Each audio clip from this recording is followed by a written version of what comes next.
Waouh, salam gars, Dylan Dia, j'espère que vous allez hyper bien. Et voilà, nous, on va parler peut-être de trois sujets intéressants. Et voilà,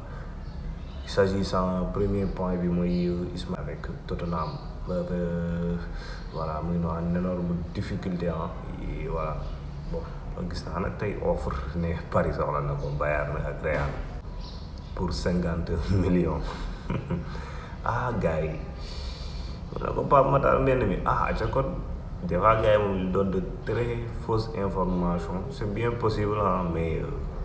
ça à ce niveau man bu ngeen waxoon benn Vitinha bon peut-être là je pourrais dire ok étant un milieu xam nga boo xam ne ñëpp a ko soxla xam nga wala beneen joueur de João Neves mais Pape Matar bu di nii avec équipe am bi nii parce que risque laa wax ne risque ñu wàcc leen championship voilà d'être relégable quoi yàlla tere parce que ñoo sont 18e waaye amul temps de jeu bi war Tottenham dañ dem même que équipe nationale donc nag bëgg naa ko suñu équipe la de suñu joueur la boobu mais am na information yow boo koy dégg sa après voyez pour 50 millions bon am na niveau bi na wax dëgg Pape moom mais ren nekkul ren deful championnat loolu nag carrière joueur la aussi pour gars yi comprendre day am guddi yoo xam ne dañ ciy nekk am période yoo xam ne bon ça va pas quoi bon loolu jaaxal na ma trop nag voilà ma ne bon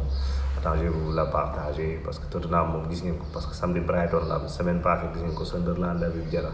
mu ngi noonu ñu dóor leen donc nag ça kenn yéenee ko championship parce que Tottenham c'est un très grand club voilà boo nee joueur de haut niveau Simons Pedro Porro voilà ils sont en très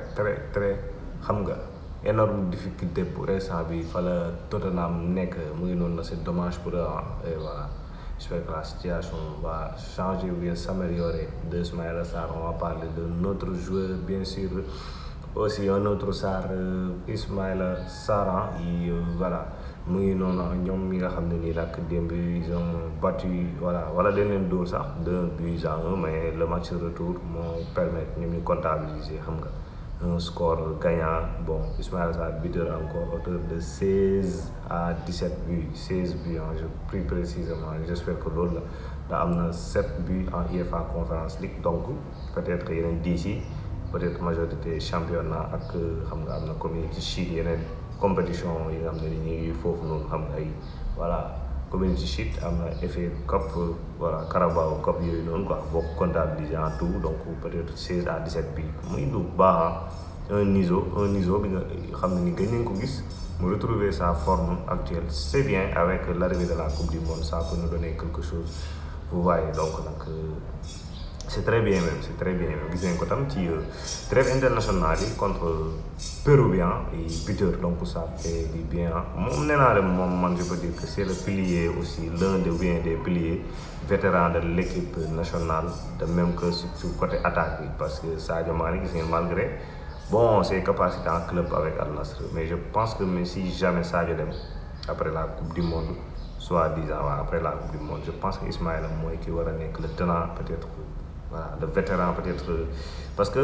Iso mu ngi noonu waaye yàgg na ci équipe bi donc ak ki ma tudd sànq muy Pape Matar et ainsi de suite donc c'est bien c'est très bien même actuellement on peut dire deuxième wala meilleur buteur sénégalais UEFA Conférence League macha allah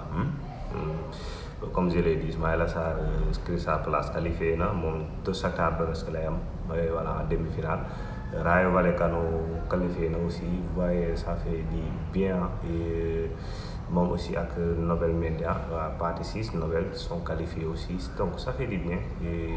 ça va leur permettre xam nga Sénégal yàlla na aussi daal ñoom daal kenn jël voilà Samsung Sport aussi de Chérif Ndiaye mais mu ngi noonu gis ngeen ko c'est dommage voilà en tout cas daal mu ngi noonu très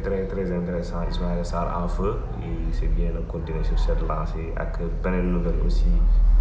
Iliman Ndiaye vers soit Liverpool ou Manchester United Gareth Barry nag tey laa ko lire sama wii sport nag mu ngi naan moom daal li gënoon